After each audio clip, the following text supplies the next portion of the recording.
situation, and a lot of governments worldwide are moving the same direction, putting solar, putting renewables and green economy at the center of the green recovery plans, and together with the digitalization, of course, to create a new economy, to create jobs, and also solar energy as well as renewables is a concept that is now part of our life, are so much associated with health. We have started already in April of this year with a series of webinars. At the beginning, we did also a survey or to understand the situation of the countries with the most critical moment, during the most critical moment of the pandemic. Then we started a series of webinars with high-level speakers, experts, like Jeffrey Sachs from the Columbia University and consultant of United Nations and the COPs. We had the pleasure also to have the Director General of IRENA, Mr. La Camera, presenting also the outlook, also in consideration of a post-pandemic scenario. And we started the series of webinars on the emerging markets. We started with Latin America, was a very good webinar with many country represented by the industry associations from Colombia, from Brazil, from Argentina, from Mexico, from Chile. And now we have this webinar on Southeast Asia, which is organized in cooperation with APVIA, the Asean Association of Solar PV. And here we have the honor to have also with us Professor Sulaiman Shaari, which is the Director General, and together also with, in cooperation with Solar Quarter, which is a very important media in Asia, and with a special focus on Southeast Asia. We have the founder editor, Mr. Vipul Gulati, who is helping also me in the moderation. Mainly, Mr. Gulati will moderate the country session, while I will moderate the first part with also the introduction and the regional overview from Dr. Hoyyen Chan from the ASEAN Center for Energy, that will give to us and regional overview. Before to give the floor to the welcome note of Professor Shaari, just a few words about Global Solar Council. And as a Global Solar Council represent really is a unique association representing all the solar industry worldwide, with a member from all countries, from USA, from Latin America, Brazil, Argentina, Mexico, from Europe, Italy, France, Spain, Germany, and also, of course, Solar Europe is one of our key member founder. Of course, APVIA has been one of the founder, and all the China, India, and all countries in Asia, South Africa, Australia. So we have really the world. And our goal as Global Solar Council has been founded in 2015 during the Paris Climate Conference, representing really the sector at global level with the key stakeholders that are also partner, some of them already like IRENA, like REN21, like IDA, which is the Global Association of the Water Industry, like the International Solar Alliance, And with our mission is really putting the solar, consider the solar energy as a leading solution for the world's energy needs. And of course, we want to promote the rapid adoption of solar energy globally through market development, partnerships, and of course, education. We have developed and are available also in our website that we have disseminated some policy recommendations. Of course, our goal among our activities is, of course, building capabilities, promoting standards, best practices, and opening new markets, and going to emerging markets, which is anyway the core topic today, and the reason for this webinar. We want really to support emerging market, which have, as I said before, a very high potential. And we strongly believe that we can reach 10 million solar jobs by 2030. In reality, this target was already our target before the pandemic, but I really hope that with this focus on the green economy and on solar, we really believe that this number could be even increased, this target. So now we are going to have the presentations that will give really an outlook on the market situation, and also understand country by country what is happening, and let me say what the government are putting in place in order to have to really accelerate the recovery after the pandemic. I'd like to introduce now Professor Sulaiman, Shaari, Secretary General of the Asean Photovoltaic Industry Association, so-called APVIA. He's also professor of the Faculty of Applied Sciences at the University of Technology, Mara, of Sara Alam in Malaysia. And Professor Shaari, I give you the floor for a welcoming note, and thank you for the cooperation for this webinar. Please. Thank you, Gianni. Hello, welcome everybody from wherever you are. Distinguished guests, honorable speakers, ladies and gentlemen. On behalf of the Asian Photovoltaic Industry Association, APVIA, or some people call us APVIA, I'm indeed very honored to welcome all of you here at the Global Solar Council webinar. This is indeed a very special moment for all of us in our long journey towards clean energy. Here, I would like to inform you that APVIA is the largest organization representing PV industry in Asia. We have more than 300 members from about 20 countries affiliated with us around the world. Our head office is in Singapore, and we have operating offices in Shanghai, China, and Kuala Lumpur, Malaysia. APVIA is a very strong supporter of transition towards clean energy, and we engage in global as well as local events to help promote the PV industry wherever, whenever, and however we can in various ways. Ladies and gentlemen, for the past decade, we clearly see that renewable energy resources, such as solar PV, is a major player in the energy industry around the world. Southeast Asia, being a dynamic region that it is also experiencing this new twist, i.e. transition into clean energy using renewable energy sources. This trend is much welcomed by the countries in this region. Indeed, the hype in using clean energy technology vis-a-vis solar PV is as natural as the sea breezes flowing across the archipelagic regions, as well as the land masses in Southeast Asia. It goes beyond the expanses of the north and south of the equator.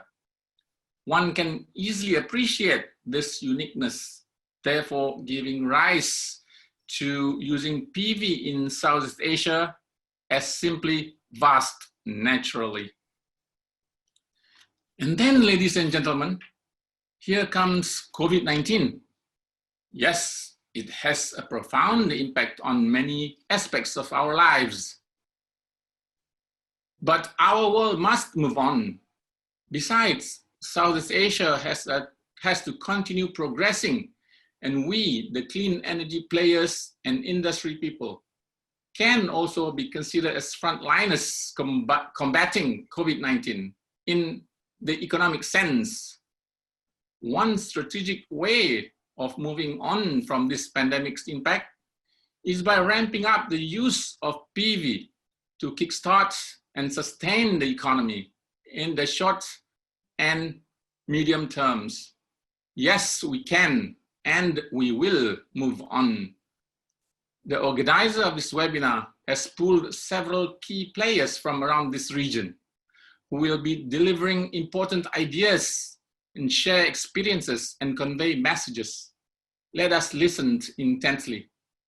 Lastly, I congratulate and thank GSC and Solar Quarter for organizing this event and look forward to many more in coming times.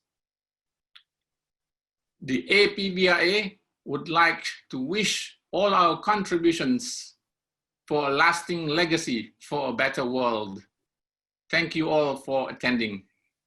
Thank you. Back to you, Gianni. Yes, thank you to you, of course, and for the contribution of APVIA, for sure, in this situation. And I'd like to give the floor now on for a regional overview to Dr. Hoyyen Chan, Senior Research Analyst of the Asean Center for Energy from Jakarta, Indonesia. ASEAN is really the regional, of course, institutions that join all the governments, and really is the perfect body to give really an overview about the region, and we'll talk about policy frameworks for renewables and PV in Southeast Asia. And after the good positive message, optimism of Professor Shaari, anyway, I think we enter with Dr. Chan really to the representation of the region. So the floor is yours. Dr. Chan, please. I see the presentation is already available. Hi, thank you for the kind introduction. I would like to start, indeed it's my great pleasure to have a chance to speak at this webinar. So to start my presentation, I would like to start with the introduction of where I come from, which is the ASEAN Center for Energy. So the ASEAN Center for Energy, or better known as ACE, established on the 1st January 1999, and is an intergovernmental organization within the Association of Southeast Asian Nations, or ASEAN, structure that represents 10 ASEAN member states' interest in the energy sector. So the vision of our organization is to facilitate the multilateral collaboration, and as well as the joint collective activities that particularly on the energy sector. And the mission is to accelerate the integration of the energy strategies within the ASEAN by providing the relevant information and expertise to ensure the necessary energy policy and programs are in harmony with the economic growth and also the environmental sustainability. And then there are three roles, the key three roles of ACE. So the first is as a catalyst to unify and strengthen the ASEAN energy cooperation by providing the platform for sharing, policy advisory, best practices, capacity building. And as knowledge hub to provide the knowledge repository for ASEAN member state, and through like data management, publication, dissemination. And we are also as a think tank at this region for the energy sector to assist the member state on research, and particularly on the policy, legal, and regulatory frameworks, technology, innovation solution. So I would like to give a brief overview for the regional policy framework. So for ASEAN, energy sector falls under the ASEAN economic community. So for ASEAN, we have 4 community, and energy sector is under the economic. And under this energy, the economic community, we have a blueprint that we call the ASEAN Economic Community Blueprint 2025. And I would like to relate the energy transition within this regional framework. So first, what we can see from the mandate for the sustainable energy in this blueprint is there are 2 particular elements that are stressed on the sustainable energy. So the first is the sustainable economic development. The second is the very specific energy. So under this energy element is to enhance the connectivity and the sectorial cooperation in energy sector. So under this element, the key is the strategy is through the ASEAN Plan of Action for Energy Cooperation, or we call it APVIA, and I will touch more about this later on. And besides the regional blueprint, energy transition is also being recognized as one of the priority area during, particularly in this year as well, because this year the chairman is the Vietnam, and under the Vietnam chairmanship, energy transition towards sustainable development has become the theme and one of the priority economic deliverable. And then besides that, at this ASEAN Energy Cooperation, the highest meeting is the ASEAN Minister on Energy meeting, and energy transition is also being recognized during the last AMEN meeting, and all the ministers discussed about the global energy transformation, a path to sustainability for Southeast Asia. So during that meeting, all the energy minister expressed the need to identify the potential renewable energy in ASEAN, provide recommendation on RE technology and job opportunity, and third, insights on the competitive RE target for the region, and the most important is how to achieve the ASEAN RE target. So I will go talk about the target later on. So this is what I have mentioned before, the APVIA. So it's the ASEAN Energy Cooperation framework. So under this framework, we have 7 focus area that we call it program area. And for the PV community, the most relevant would be the ASEAN power grid, of course, renewable energy. And the other one I would say is the regional energy policy and planning. And for this policy framework come with a theme, which is more or less about the aim. So the theme is enhancing energy connectivity and market integration in ASEAN to achieve energy security, accessibility, affordability, and sustainability for all. So for this policy framework, it's a 10-year plan, and is divided into the 2 phases. So we are actually now, 2020, is at the last year of the phase 1. So phase 2 would be 2021 until 2025. And this year is also very critical because we are going to endorse a new phase framework in November by the energy minister. So, but then the energy target, of course, will remain the same throughout the 10 years plan. So it is, the renewable energy target is 23% of RE by 2025, and the 23% is at refer to the 23% in the TPES, total primary energy supply. So this is the progress of the RE target so far. That the latest target, that the most complete data that we have is up until the 2017. So up until the 2017, what we have achieved is 14.3%, and we still need to go up to 23% by the 2025. So this coming few years is critical. And in terms of how the ASEAN define the renewable energy, that include the hydro, even the large scale hydro is under renewable energy, solar, wind, geothermal, biofuels, biomass, and waste. And next is I would like to give an overview in terms of power generation mix. So this is the historical data combined with the power development plan that we receive from the member state. But I would like to also stress that this is not up to date for the 10 countries, but because some of the countries, they are still updating and we have yet to receive a new one. So this is only up to around March 2020.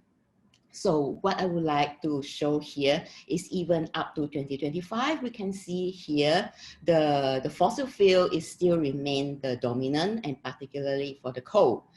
And if we compare with the renewable energy, and if let's say we not include the hydro, which is mainly the large hydro, what we can see is the blue color is the solar.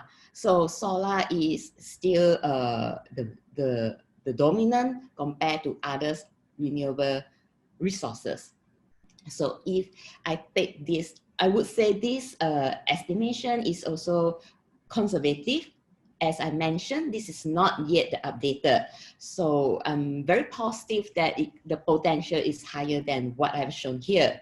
So, like what we can see here is by 2025, it's going to have around 32% of the RE in total installed capacity. And out of this 32%, going to be about 20% are coming from the PV. So besides collecting from the member state on the power development plan, under the ASEAN Power Grid, we also have a study, which is, we call it the ASEAN Interconnection Master Plan study, that we have 3 phases. Now we are at the 3rd phase, and the objective is one of the objectives is to study the potential of RE integration into the interconnection. So the very initial finding of this study is that the potential will be up to 80 gigawatt by 2025. And all right, okay, next is I would like to also share that how the PV industry community can collaborate with our organization, and through our organization, then we can approach the government, because we are actually working directly with the 10-country Ministry of Energy. So first, I thought that maybe it's very important for us to share information, like for ACE ourselves, we can share what are those directions and needs or interests of the 10 member states. And on the other hand, the PV industry, maybe you would like to share with us the advanced PV technology and the market trends. That would be also very important for the policymakers. And next, I would say that it is also possible to participate, or we jointly organize regional seminar or workshop. And these are some of the topics that I thought would be very useful for the regional perspective. First is the deployment of the large-scale PV system. Second is also one of the interests of the ASEAN is the smart grid or the microgrid, and maybe for the PV industry, you would like to share how to integrate to this smart grid. And the third one is also very much interesting to if we can have something like, you know, to have the insight about the market potential or business model.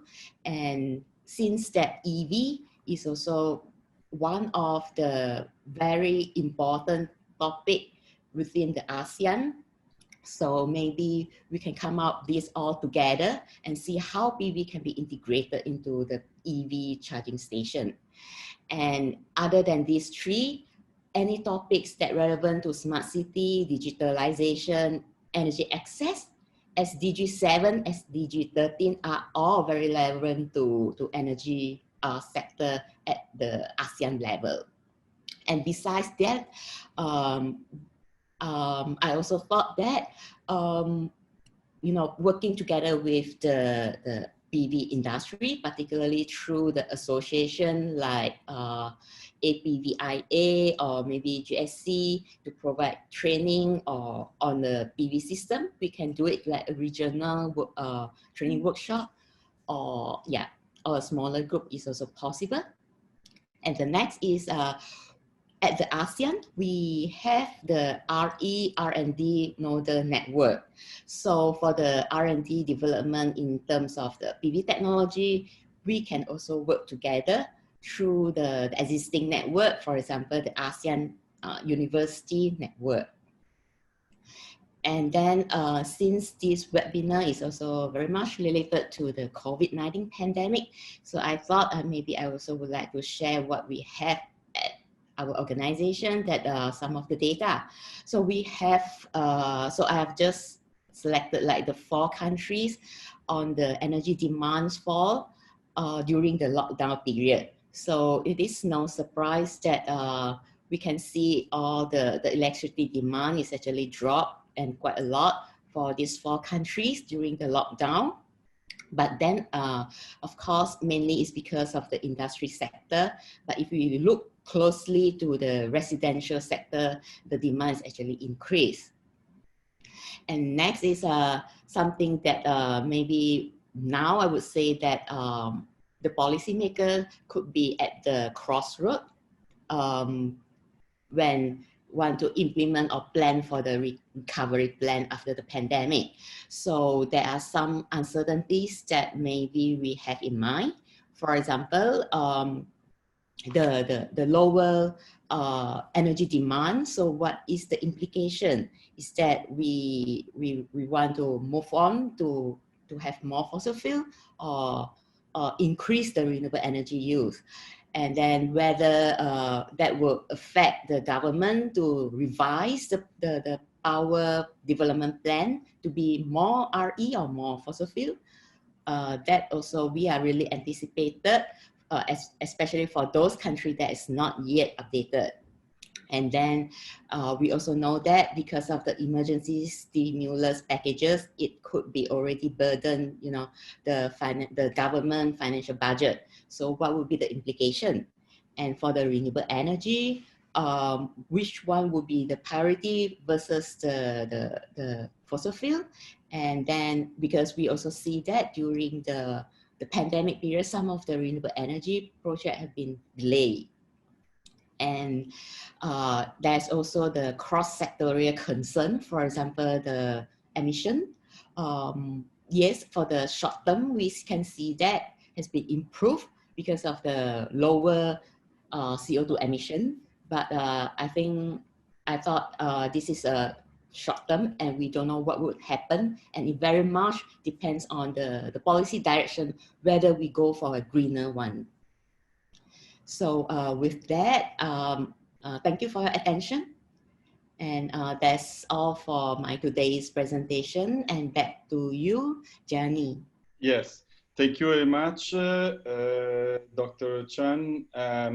Very good presentation, and really, I think this is the start of our cooperation. And thank you for, anyway, the invitation to cooperate in the activities, which is very, very important. And really, as you said, the scenario after the pandemic can change. And we can hope be more optimistic in terms of rule of renewables in the future. And but I'd like to ask one very short question. I know that, as I said, the scenario can change, but at the moment, what do you think is the most competitive market in Southeast Asia, and why? Okay. All right. Okay. Personally, I thought that there are 4 countries that particularly I would say that it is very competitive. And of course, this is based on whatever data and also the policy that we have learned from the countries. And I would like to also emphasize that this is based on my best knowledge and might not necessarily represent the view from my organization. And for personally, I would thought that the first is the Malaysia, and Philippines, Thailand, and Vietnam. So 4 of these countries, they have a very common,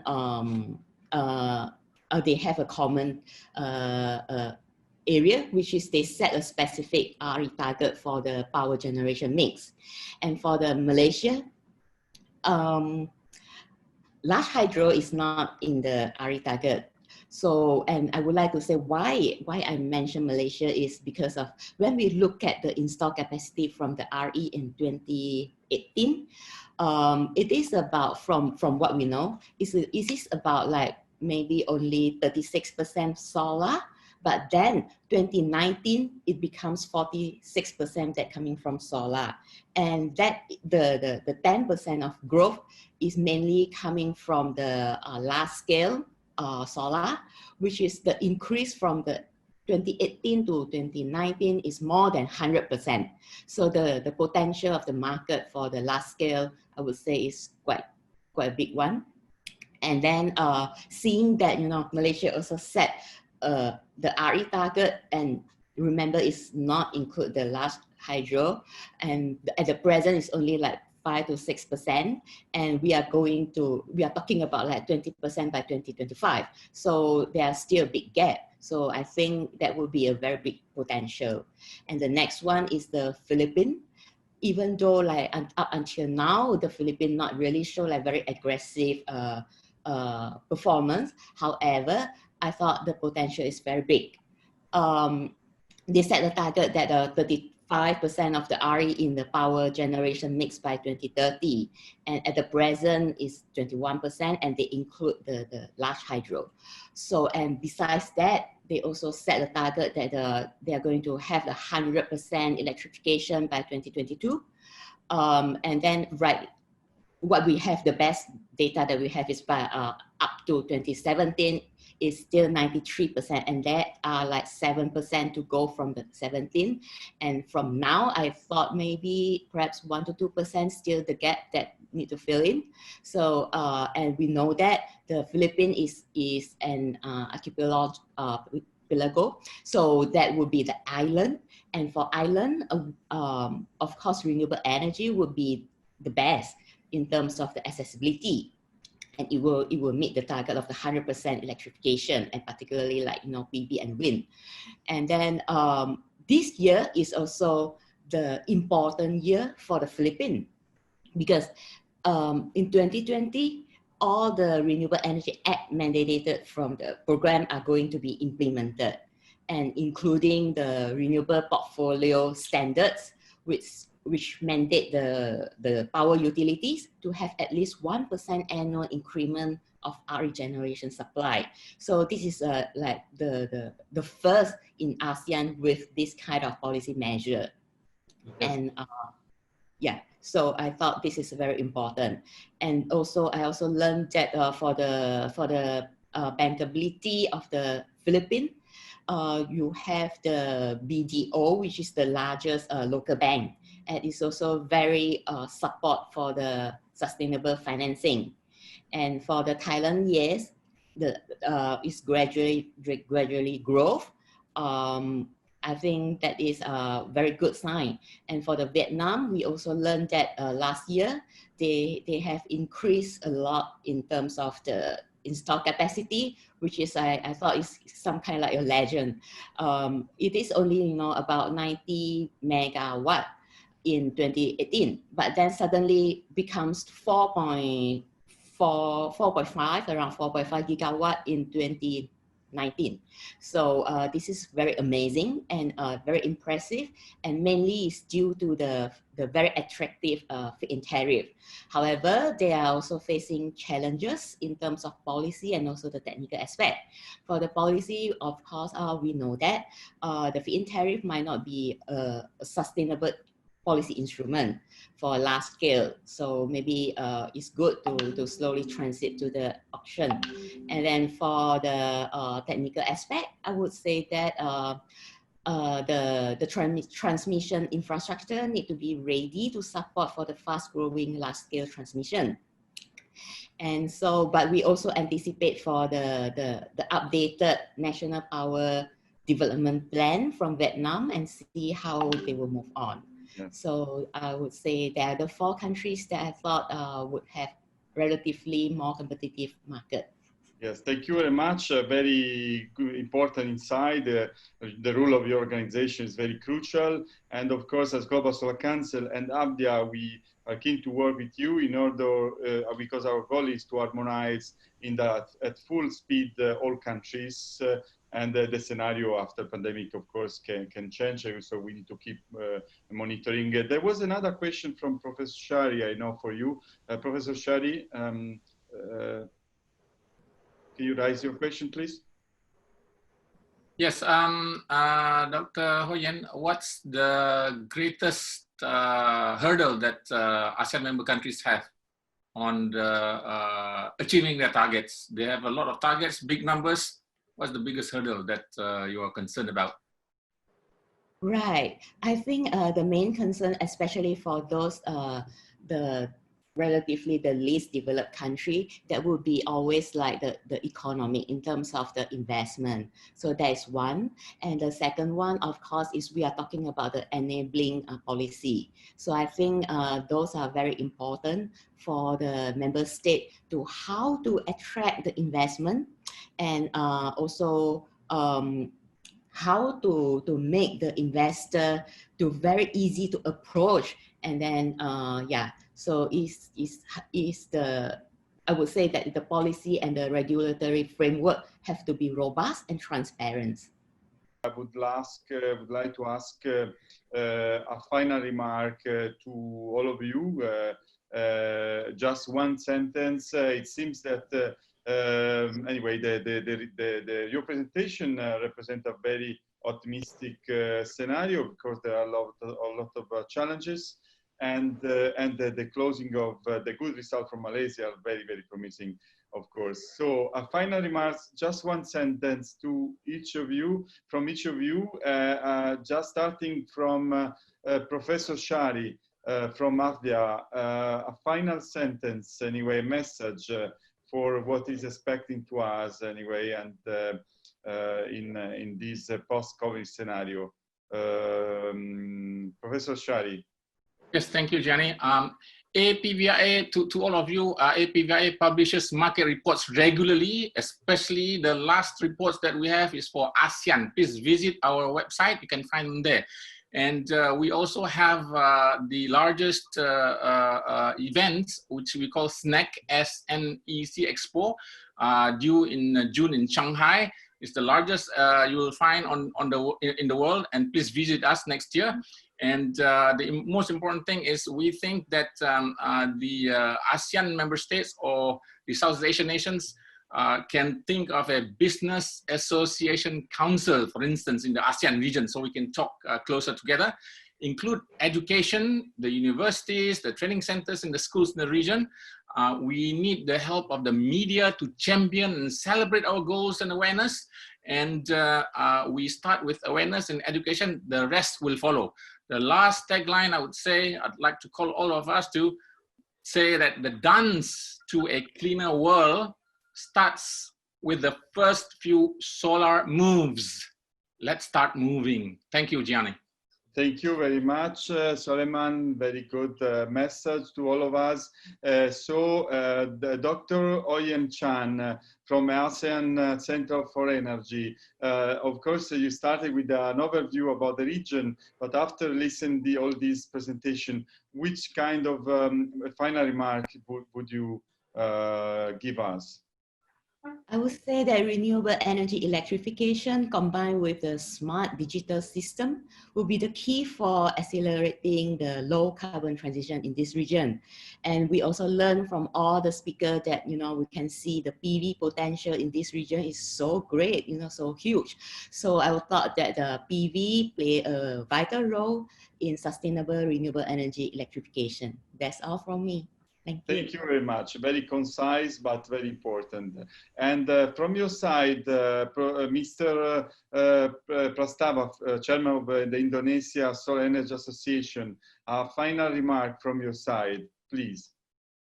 Thank you, Gianni. I think although Indonesia is not as rapid start like other Asian country, but learning from the past and also learning from other country, we believe that Indonesia also will embrace new future of renewable energy, because our government right now is moving towards energy transition for the digitalization, decarbonization, and decentralization of energy, and would like to see green economy from green energy. So we have a very optimistic future for the renewable energy, together with all our friends in ASEAN country. Thank you. Very good. Thank you very much. And remaining in Indonesia, Professor Farhan from the University of Indonesia, a final remark from your side, please. Professor Farhan. It seems there is some problem of connection. So maybe you can come back afterwards if you manage to join. And jumping to Vietnam, final remark, Dr. Tian Pong, please. You have to unmute. You need to unmute. Okay, sorry. From my side, first of all, thanks a lot for this great occasions to learn from all of our speakers, and great thankful to Global Solar Councils. 3 points for the PV solars in Vietnam and also in our region. PV solar opportunity is very clear, very obvious. Still the challenge that we need to tackle and to overcome so that we can really develop a healthy and reliable PV solars as a new energy sectors. First, then we must have clear roadmap in developing the human capacities and the expertise. Second point is to have the sustainable PPAs mechanism from the government. And third thing is there's no one-size-fits-all model for even for solar or for wind on other renewable energies. I would really want to consider that the cross-sector impacts social, economic, and environmental impact, while we really dedicated to flow into the new renewable energies arena. Thank you. Thank you very much. It seems that meanwhile, Professor Farhan is back from the University of Indonesia. A final remark from your side? Yeah, I think that Indonesia is not the country that rich with the oil and gas anymore. So I believe it's just a matter of time. The renewable energy will be the main energy in Indonesia. It's not now, the next generation will be take it. Thank you very much. Thank you very much. And last but not least, as Ms. Kaplan had to leave, Mr. Chin So Mao from the Malaysia Association, please. Okay, thank you everybody, and thank you for Global Solar Council to organize such a webinar section, and we all learn from each other, the experience and also the data that we get, and also from a different country. And for Southeast Asia, I strongly believe that solar basically is a future energy for all Southeast Asia country. Of course, in Malaysia, we already for solar, as we expecting, just now I got some information, even for LSS 4, only limit to a local bidder, but information I just got it is over 100 of a bidder. So you can see the industry is growing very well, and I believe that it will be the same for other countries like Philippines, Indonesia, Vietnam, and probably Myanmar, Singapore, and other as well. So anyway, thank you very much for all your sharing, and also thanks for the Global Solar Council. Thank you very much. Thank you very much all. I would say that this is just the beginning of our cooperation with the support of APVIA, of course, and with the ASEAN organization and all of you, in order to really create this local cooperation, but also to the link with the global market. And next appointment I'd like to highlight of Global Solar Council will be the first Global Solar Council Forum, so save the date, on the 27th of October, where we'll talk about, of course, the link with the solar, with all the UN SDGs goal, solar jobs, technology markets, and we'll have also a focus on Africa. So I thank you all the participants. Sorry we are a bit late, but I think there are a lot of contents and the presentations and video recorded of this very interesting inside webinar. This webinar will be available in our website. Thank you all the staff of also Global Solar Council, the Secretariat, the Communication Market team, and see you in the next appointment. Thank you to our speakers and participants. The webinar is closed. Thank you a lot.